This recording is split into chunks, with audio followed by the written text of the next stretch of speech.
Okay, so I told you that I was going to review and analyze that speech of Harry to the Clinton Foundation. It is not easy, but to make things easier for you, I'm going to play some parts or most of the parts at double speed. So if you look Harry speaking faster than usual, it's because I'm going to review those parts at twice the speed. So here we go. It is it is not pretty, but I want to show you how this guy has literally absolutely no idea on how to deliver a speech, even if it is obvious that he is reading from a teleprompter.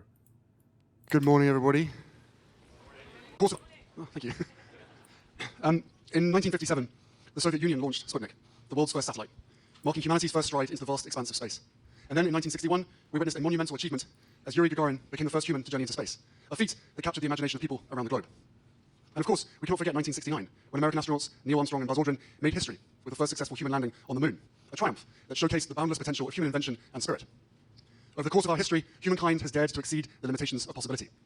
We've dreamed the inconceivable, we've built the unimaginable, and as a result, we live at a time where accessibility to everything, everywhere, all at once, rests in the palm of our hands. Okay, usually when you are gonna give a speech, you have to start with the attention of the people. You have to you need a strong hook, and the hook usually has to be a story.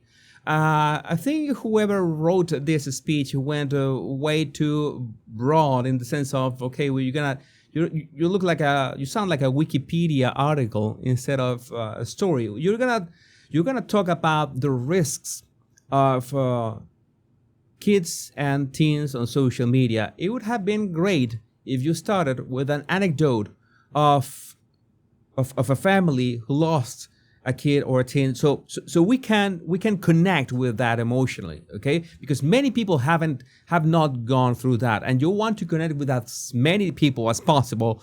And right now, well, for all that I love space and space travel and space exploration, that was not the right way to start the speech. But again, that was not written by Harry, so we can spare him the responsibility on that one. It was a bit stiff. I'm not going to go back, but we're gonna see other moments which are much more important, and his body language does not keep up. Yet, while we celebrate global achievements and their impact, there is still critical work to do. And so, I stand before you today to speak about the pervasive threat that our online world poses to us, especially our children, if we allow the status quo to remain. In an age where our lives are intertwined with technology, we cannot afford to only see the online world as a space for profitability, competition, and rapid growth. Instead, we must come together to ensure the digital space is one that fosters well-being, connection, and hope. That's the thing that he's, again, going to high level. He's talking about profits. We are not saying that the social media companies don't make profits from things. I think it has to be more that parents should be more responsible in what their children are doing. It is my my point of view, because if you leave like maybe a hammer in the middle of the living room with toddlers going around, and something bad can happen, and the hammer is just a tool. Are you going to blame the hammer company that they made a dangerous tool for children? No, that is maybe not the best approach. And maybe our community, My Rogues, is the best example that, yeah, these tools can have a great connection, can form really awesome communities. And yes, YouTube, X, Facebook are making bank with it at the same time. That is not that is not what we are talking about here. So he's going like he's pointing the finger at I think it's the wrong way, but well, let's continue. Young people today are disproportionately affected by negative experiences online and mental health issues stemming from their digital interactions. They know it. The statistics prove it. They're navigating an environment that is often hostile and overwhelming. Reports of anxiety, depression, and social isolation linked to these platforms have surged in recent years, creating a crisis that cannot be ignored. Well, in that regard, Harry is right. You know that the constant scrolling, especially vertical video, especially very quick and fast videos, one after another, that creates anxiety, that reduces your attention span, that has a lot of bad influences in the psyche of teens and, well, than everyone, in fact. But if we are talking about children and teens whose psyche is still in development, the damage is much, much worse. So that is an actual thing, in fact. These challenges are compounded by the relentless spread of unreliable and unfounded information, leaving many feeling isolated. Okay, wait a second. Hey, hold up. I'm gonna go the Oprah way. These challenges are compounded by the relentless spread of unreliable and unfounded information. Man, you jumped from, you started with Yuri Gagarin, and then went to the profitability of social media, and then the actual fact that this like TikTok creates anxiety in teens and children, and now you're talking about misinformation. This is quite a ride. I don't know how many minutes are we in. I don't care. I really don't care. But this is already all over the place. I mean, what you mean to tell me that teens are stressed by misinformation? No, maybe your wife is stressed about the misinformation that you want to, censor. That's a better approach to this, perhaps. Leaving many feeling isolated, confused, and scared. These are not distant problems. They're epidemics currently testing our resolve, and they cannot be ignored. My lock screen is a picture of my kids. I think everybody was hoping that he said, "Oh, my lock screen is a picture of my kids," and I said my lock screen on X as well is a giant mecha robot, but I think that he was forbidden from showing it to the cameras, right? Because you cannot show the kids outside whatever Megan has dealt with them. That would have been, too much of a human being. No, Harry has to remain robotic under the puppet master that is, back in Montecito. But sadly, that's reality. What's yours? A giant mecha. These children, and thousands more, meant the world to their families. The beautiful faces you see before you, their smiles, their dreams, all lost. All too soon, and all because of social media. It's why we launched the Parents Network, a global community that provides crucial support to parents whose children have suffered from the harmful effects of social media. And it is because of them that we at the Archwell Foundation are committed to this issue. Through trauma-informed practices, our network helps parents come together to forge strong bonds, offering healing support through community. This safe and free access to support will only offer valuable resources and advice. It's only by writing to facilitator, ensuring that no one has to cover this journey alone. Okay, this is a real thing. This is the core of your message.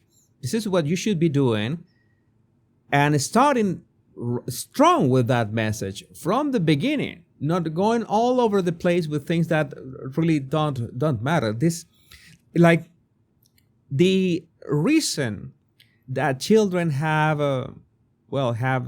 suffered in this way is because of bullying, of online bullying, not exactly misinformation, not exactly the profits of these platforms. So that's what you have to focus on.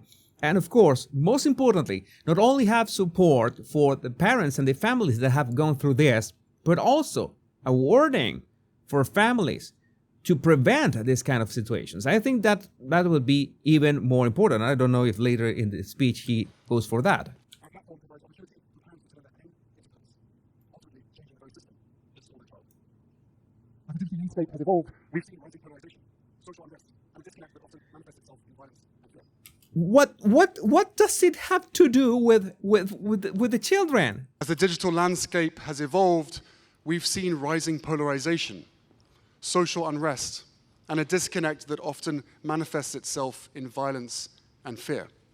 Yeah, he has delivered all the speech in that cardboard style, absolutely devoid of passion, absolutely devoid of emotion. It's that bad. That's why I prefer to watch this at twice the speed. Personal social connections have fallen secondary to alternative digital realities. These platforms are designed to create addiction. Young people That's correct. are kept there by mindless, endless, numbing scrolling, being force-fed content that no child should ever be exposed to. Okay, wait a second. Being force-fed. Endless, numbing scrolling, being force-fed content that no child should ever be exposed to. No, the force-fed, again, Nobody is being forced that content on you. Yeah, you get addicted to it because you are exposed to it, but who allows the children and teens to be exposed in the first place? That is the issue. And yes, I agree again. These platforms are designed to create addiction. That is a fact. Every single one of them, all of these platforms, every single one profit from how much time do you spend on them, and they make sure that you spend as much time as possible on it. And of course, the less mature your brain is, it is easier to model in this really, really evil way till you get glued to the screen. That's one thing. But the prevention is that understand that no, as soon as you don't open a TikTok account, as long as you don't, well, an Instagram account is equally as bad in my opinion. I think that you should be mostly okay. And again, the responsibility is in the parents. This is not free will. I, like many of you, did not grow up with a phone. Young people today possess an incredible understanding of technology that older generations may struggle to grasp. He tried to make some kind of joke there. Understanding of technology that older generations may struggle to grasp. They are digital natives. They are adept at navigating online spaces and spotting harmful trends. Their artistry and fresh perspectives allow them to envision solutions that we might overlook. They're also part of a collective who use their voice to speak up when something is wrong. Deep commitments to social justice and inclusivity drive them to advocate for a future that we can be proud of. Huh? What? Drive them to deep commitments to social justice and inclusivity. Wait a second. I don't think that children and teens have deep what he said, deep commitment to social justice and inclusivity. I think that you are like putting in them this these goals from this how can I say blue-haired side of the equation into all children and teens is what I understood from this. Social justice and inclusivity drive them to advocate for a future that we can be proud of. So we must empower them. We must listen to their experiences, understand their perspectives, and provide them with the resources that they need to navigate and shape the digital world. Something that we keep at the core of our work. We must raise them to know that IQ without EQ will always fall short. We must provide them with... Oh, did you write that yourself, Harry? Did you write that yourself? We must raise them to know that IQ without EQ will always fall short. Well, he's right. Advocate. We must provide them with spaces to innovate and advocate for solutions that prioritize safety, respect, and empathy. And while we embolden both youth and parents to be in the conversation, we must also hold those in power accountable. Yeah, those in power are the parents. And do not let your children have a social media account. It's not a good idea by any means. The first ever global ministerial meeting focused on ending violence to children will take place in Colombia this November. And it is where, for the first time, there can be global agreement on prioritizing child safety and protection online.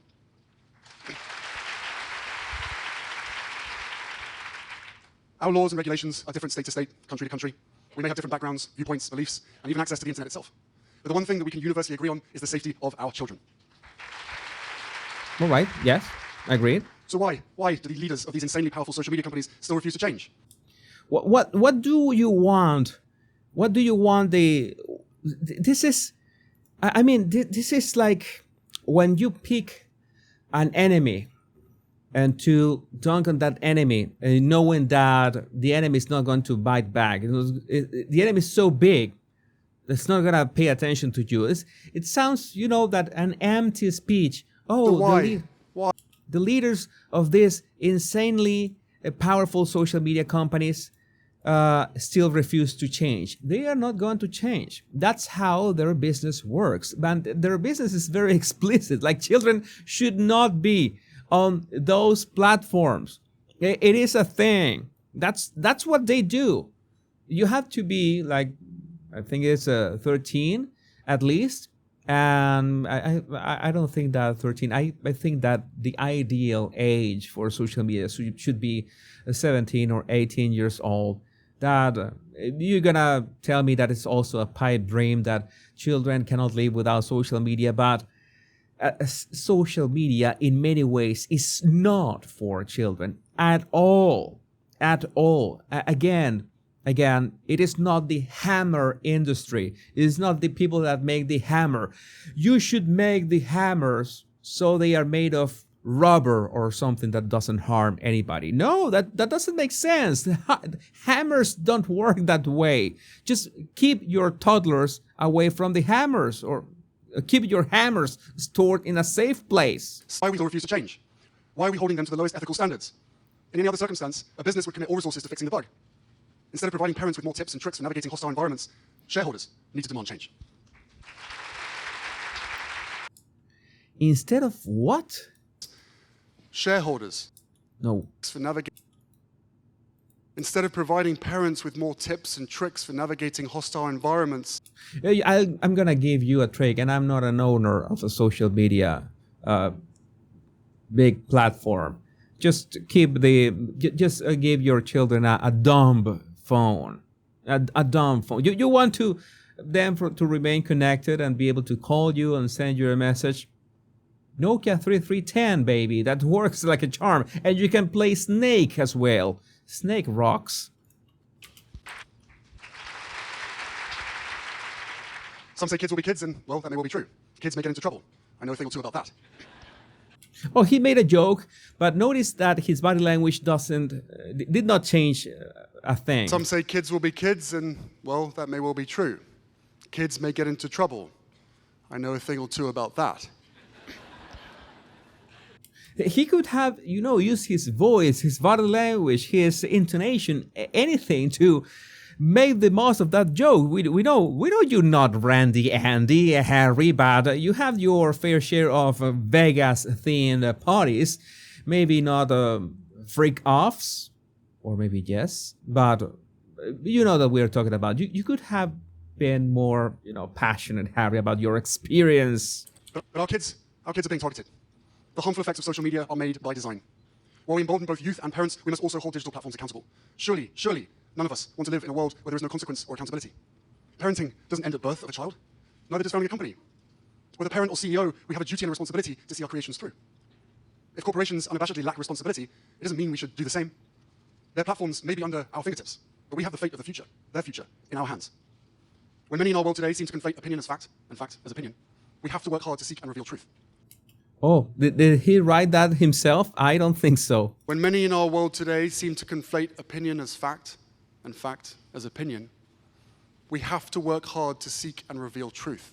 Oh, that whoever wrote that speech, the speech has been lousy so far, so it's all over the place, as I told you, so I'm not going to praise anybody who doesn't deserve that. For as long as we're debating over lies, we will forever be divided. And when so much of our future is uncertain, we need to meet global insecurity with compassion rather than hate. Inclusivity and equity are not optional. They are the bedrock upon which we must build our communication and community. And fear, orchestrated at the highest levels, needs to be seen for what it is, a tactic to mask indifference and a failure to seek real solutions. As a growing movement, the Parents Network is committed to this journey. We need platforms that mirror our highest values, designed with safety in mind. But in the meantime, we can't wait. Our kids can't wait. We need to create programs that teach digital literacy, emotional intelligence, and critical thinking. We need to equip our youth with the skills they need to identify and combat online threats. Better yet, to not be online until they have the age to deal with that. And especially if children and teens nowadays have grown, you know how they say, it is not an exaggeration. It's like Generation X, like my generation, we grew up in ways that bullying, I grew up in Venezuela in the 70s and 80s. And well, you just had to survive, man, and that toughens you up. But right now, like snowflakes everywhere, and it's because of many reasons. Not the right parenting is one big part of that. We need a better digital future, one that we all deserve. We were promised a human experience. Instead, we've been a human experiment.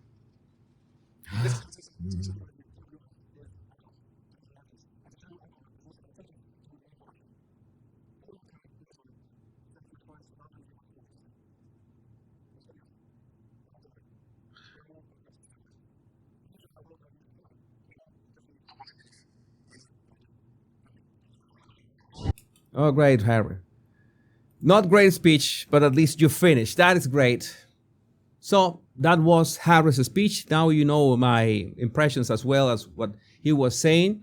I think he has the right intentions. I think he is not in the right track, all over the place, and saying many things that did not make any sense. And not is like afraid of telling parents that yes, you should be the ones responsible of this, of the hammer.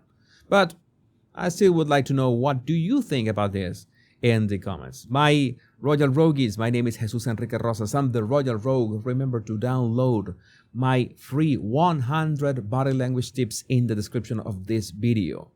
The two most important words: much love and bliss.